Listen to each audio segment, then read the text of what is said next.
With 7 minutes, 51 seconds remaining in the second half, the undefeated team from the Soviet Union leads Greece by a score of 86-74. The Soviets tonight faced by Valery Tikhonenko with 23 points. Arvydas Sabonis has come to life in the second half. He's been a terror on the boards, blocking shots. He's also chipped in with 15 points, and it seems that this team is so deep and so talented they can almost turn it on and off whenever they want, Mike. The Soviet team started out the game with a blistering perimeter attack, spotting up behind the three-point line, making numerous three-point shots. Eventually, they started missing their shots. Greece got back in the game. Suddenly, they went inside to their big man, Sabonis, who has answered with easy scores over the top of the much shorter team from Greece. Nick Gallis, the leading scorer in the tournament so far, has fired in 30 points tonight to pace the Greeks. He's averaging 36.5 points a game and had 53 in his first game against Panama. Team from Greece in white, the Soviets in the darker red uniforms. The USSR substituting freely in the second half. What a block by Tikhonenko. Valery Tikhonenko, number 9. The Russians have Valdis Valters, number 10. Rimas Kurtinaitis, number 12. Number 7, Sergei Grishayev. Arvydas Sabonis, number 15. And Tikhonenko, number 9 on the floor. 7:39 remaining. Good help defensively. Dimakopoulos scores his first basket of the game. Dimitrios Dimakopoulos of Greece makes it 86-76 in favor of the USSR. Even when he had the first open shot, he knew Sabonis was close enough to come and get a piece of it if he wanted to, cause him to pull a string on the shot. Kurtinaitis on the miss. He left the game earlier with a sprained ankle, but his return is out of bounds to Greece. Vladimir Obukov, the Soviet coach, going to his bench. Volkov will be in at the first opportunity. Just over 7 minutes remaining. The USSR led by as many as 15 in the first half. Greece needs a basket right here to finally get it under that 10-point mark. Each time they get to this point, they've had a critical turnover. And you see the Greeks making one pass too many. Gallis had a shot that time and passed it out. Sabonis on the slam. The 7-foot 2-inch center for the Soviets stuffs it through. He has 17 points. And the USSR leads by 12. On the replay, we see the pass hitting the big man, running the floor. Great control, great hands. Catches it on the move, finds enough time to locate the rim and dunk the basketball. Fans in Spain remember him here in the Real Madrid Christmas tourney several years ago. He broke a backboard with one of the most prolific dunks Spain has ever seen. Nick Gallis with 32 points now, and it's 88-78 in favor of the Soviet Union with 6:30 remaining. Volkov.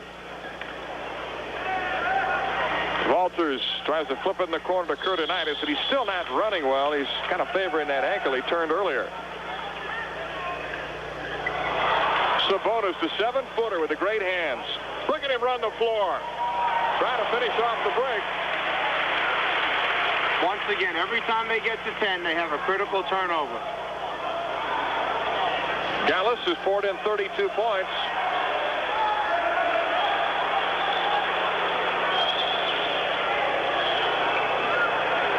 Walters busting out on the fast break. He's the floor leader for this team. He'll take a long jumper. Volkov with a rebound. The basket does not count. He got fouled. The USSR hit 7 3-pointers in the first half. And one of their 3 7-footers, Alexander Belosteni, checks in, relieving Sabonis, who leads with 17 points. Volkov made that play possible by running that lane hard, even though he didn't receive a pass for the score. When the shot attempt went up from behind the three-point line, he had the best offensive rebounding position. Arvydas Sabonis, the #1 draft pick of the Portland Trailblazers, on the Soviet bench. Walter Berry of St. John's was also taken on the first round by Portland. Sabonis was the second selection on the first round by the Trailblazers.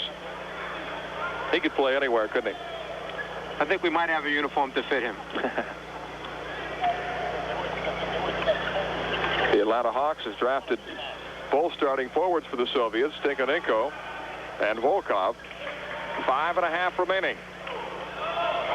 Tough shot by number 5, Stavropoulos. That's his first basket of the game for Greece.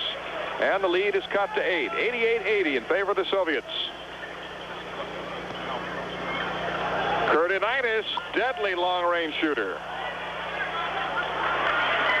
Belosteni, 7 feet tall, going to the floor, and he's tied up. Got a jump ball. It'll really be interesting right now to see what happens The two best scorers for Greece are on the bench right now, and they're within 8 points of the Soviet Union.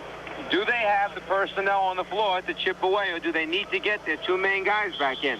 We understand we're experiencing some video problems, and we apologize and hope to correct that problem as quickly as possible. Mel Proctor with Mike Fratello, the head coach of the Atlanta Hawks, bringing you the action from the 10th Men's World Basketball Championships in Barcelona, Spain. Curtinitis saves it. Again, seemingly knowing where his teammate was. Curtinitis. Volkov on the follow. It counts, and he got fouled. He's such a good offensive rebounder. He's always slipping in there for second shot attempts at the basket. Nobody puts a body on him here. Critical mistake. The Soviets lead 90-80 with 5:04 remaining in the second half as Volkov goes to the free throw line. He scored 11 points. 3-point play for Volkov. And we'll return to Barcelona, Spain, with the USSR leading by 11. 57 remaining in the game. The Soviet Union leads Greece 93-82. Mel Proctor with Mike Fratello at the Palacio de Deportes in Barcelona, Spain. Second round action in the 10th Men's World Basketball Championships. Vladimir Obukov, the head coach of the USSR, on his feet. His team has led throughout the game, led by as many as 15 in the first half. Alexander Belosteny in place of Arvydas Sabonis. The 7-footer is doing a lot of damage up front for the USSR. And the tip in by Theo Christodoulou of Greece to make it 93-84. The lead cut to 9. This Greek team is hanging tough. No, I don't understand what's going on. They had the game within 8 points. The two best players are out of the game with over 4 minutes to go, and they don't put them back in. They're having a tough time scoring. Players Mike's referring to, the two guards, the leading scorers on the team, Giannakis and Nick Gallis, who's fired at 32 points tonight. 95-84 in favor of the Soviets. Tinko-Ninko with the steal. The Valdis, Volkov, Tinko-Ninko, and he gets the roll. 25 points for Valery Tinko-Ninko. Arvydas Sabonis has added 17. Volkov with 14. And Curtinitis has 13. 4 men in double figures. An 8-point game has now ballooned to a 13-point lead for the Soviet Union, and they're keeping the two guys on the bench that have gotten them into the game, basically, and that's Gallis and Giannakis, as you referred to it before. And Greece will take a timeout with 2 minutes, 50 seconds remaining in the game. It's the USSR 97 and Greece 84.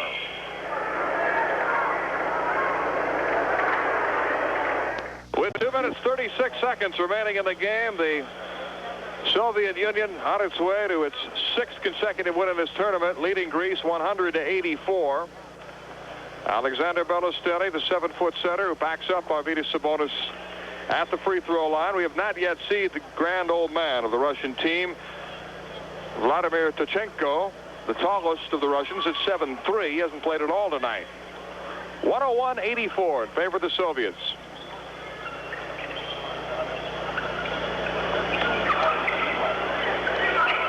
Nick Gallis and Giannakis still on the bench for Greece. A little surprising. I don't like second-guessing coaches, but here I have to wonder. I'm watching the two players on the bench look at each other, wondering why they're not back in the game. They're sitting there watching an 8-point game balloon up to a 17-point lead for the Soviet Union, and they're not placed back in. Now, that would obviously have to be one of the first questions that comes out in the press conference after this game. Kostas Polides, the coach of the Greek team, making the changes with his two leading scorers on the bench. And his two best three-point shooters. Christodoulou gets Belosteny off his feet, but he still blocks the shot and gets 2 of them. Alexander Belosteny rejecting 2 shots. With 1 minute 54 left, the USSR leads by 17. The young Greek forward, Theo Christodoulou, has been impressive. He's only 21. Stavropoulos scoring for Greece to make it 101-86 in favor of the Soviets. Volkov off a screen by Belosteny. Out to Tinko-Ninko. Got to extend your defense when you play against the Soviets because they can all shoot 3-pointers. Valdis nails it. He has 10 points. 103-86. The USSR in control with 1 minute 20 left. And who's going to beat this team, we're beginning to wonder. Well, it'll be interesting tomorrow night with the home crowd obviously in the favor of Spain. And the fact that Spain has beaten the Soviet team over the last couple of years, they play with confidence against them. Theofanis Christodoulou with 15 points. It's 103-88 in favor of the Soviets. 1 minute left in the game. Kurtinitis, that should be 4 points as far as he is. Belosteni, less than a minute. Pedulaki's on the dish off. Might have been goaltending. Kurtinitis at the other end, and he's fouled by Christodoulou. And again, the rule is that if the ball hits the rim, bounces off the rim, the defense can slap it away, the offense can stuff it through. But if the ball is actually on the rim, you can't knock it away. Or, of course, if the ball is dropped down into the basket, you can't slap it away. And that last play was awfully close. Ekapson's back in for the USSR, number 8. And it appears, Mike, that Tinkarenko is done for the night. He leaves with 25 points. Excuse me, Mel. I was going to say it's a shame that the final score really will not indicate how well the Greek team played for the most part. They hung just close enough to give themselves a chance the entire night until this last 3.5-minute stretch here. And meanwhile, Nick Gallis with 32 points in his hip pocket, sitting on the bench, along with Giannakis, the second leading scorer. And the Russians beginning to pull away. Three-pointer. Kaburis over the top for the rebound. 21 seconds left. Christodoulou with a three-pointer. He's played well. Theofanis Christodoulou. 105-91. The Soviet Union leading. Less than 10 seconds remaining. Walters. Christodoulou with the lead pass. Stavropoulos finishes off the scoring. Oh, the Soviet Union winning impressively, improving their record to 6-0 in this 10th Men's World Basketball Championship. Final score tonight from Barcelona, Spain. The Soviet Union 105, Greece 93. And let's go to Nick Charles.